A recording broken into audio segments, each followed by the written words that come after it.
ಅದೇನೋ ಗೊತ್ತಿಲ್ಲ, ದೇವಸ್ಥಾನಗಳು ಕಂಡರೆ ಸಾಕು ನನ್ನೊಳಗೊಂದು ರೋಮಾಂಚನದ ಕಿಡಿ ತನ್ನಿಂದ ತಾನೇ ಹತ್ತಿಕೊಳ್ಳುತ್ತೆ. ಯಾಕಂದ್ರೆ ಇವು ಕೇವಲ ದೇವಾಲಯಗಳಲ್ಲ, ನಮ್ಮ ಪೂರ್ವಜರ ಸಾಹಸಗಾಥೆಯನ್ನ ಬಂದಂತ ಪ್ರತಿ ತಲೆಮಾರುಗಳಿಗೆ ಹೇಳುವಂತಹ ಮಹಾನ್ ಗುರುತುಗಳು.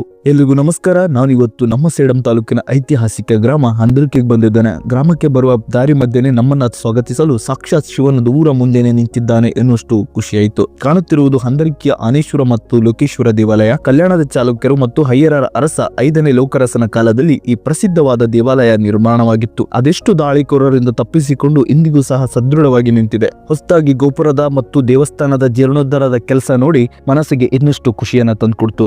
ಈ ತರದ ಐತಿಹಾಸಿಕ ದೇವಾಲಯಗಳನ್ನ ಕಾಪಾಡಿಕೊಳ್ಳುವುದು ನಮ್ಮೆಲ್ಲರ ಜವಾಬ್ದಾರಿಯಾಗಿದೆ. ಅದೆಷ್ಟು ಜನರ ಶೌರ್ಯ ಪರಾಕ್ರಮದ ಪ್ರತೀಕ. ಬಂಡೆಗಲ್ಲುಗಳಲ್ಲಿ ಭದ್ರವಾಗಿ ಬಂದಂತ ಪ್ರತಿ ತಲೆಮಾರುಗಳ ತಲೆಗಳಿಗೆ ನಮ್ಮವರ ಸಾಹಸಗಾಥೆಯನ್ನ ಹೇಳುವ ಹೆಗ್ಗುರುತುಗಳು ಈ ದೇವಾಲಯಗಳು. ಈ ರೀತಿಯ ದೇವಾಲಯಗಳು ನಮ್ಮ ಸೇಡಂ ತಾಲೂಕಿನಲ್ಲಿ ಸಾಕಷ್ಟಿವೆ. ಅವುಗಳನ್ನ ಜಗತ್ತಿಗೆ ನಾವು ನೀವೆಲ್ಲ ಸೇರಿ ಹೇಳೋದಿದೆ, ಹೇಳಿ ಹೆಮ್ಮೆ ಪಡೋದಿದೆ ಅಂತ ಹೇಳ್ತಾ ಮತ್ತೆ ಮುಂದಿನ ವಿಡಿಯೋದಲ್ಲಿ ಸೇಡಂ ಬಗ್ಗೆ ಸಂಬಂಧಿಸಿದ ಮತ್ತೊಂದು ಇಂಟ್ರೆಸ್ಟಿಂಗ್ ಮಾಹಿತಿಯೊಂದಿಗೆ ನಿಮ್ಮ ಮುಂದೆ ಬರ್ತೀನಿ. ಅಲ್ಲಿವರೆಗೂ ನಮ್ಮ ಪೇಜನ್ನು ಯಾರು ಫಾಲೋ ಮಾಡ್ಕೊಂಡಿಲ್ಲ, ಸಬ್ಸ್ಕ್ರೈಬ್ ಮಾಡ್ಕೊಂಡಿಲ್ಲ, ದಯವಿಟ್ಟು ಫಾಲೋ ಆ್ಯಂಡ್ ಸಬ್ಸ್ಕ್ರೈಬ್ ಮಾಡ್ಕೊಳ್ಳಿ ಅಂತ ಹೇಳ್ತಾ ಮತ್ತೆ ಮುಂದಿನ ವಿಡಿಯೋದಲ್ಲಿ ಸಿಗೋಣ. ನಮಸ್ಕಾರ.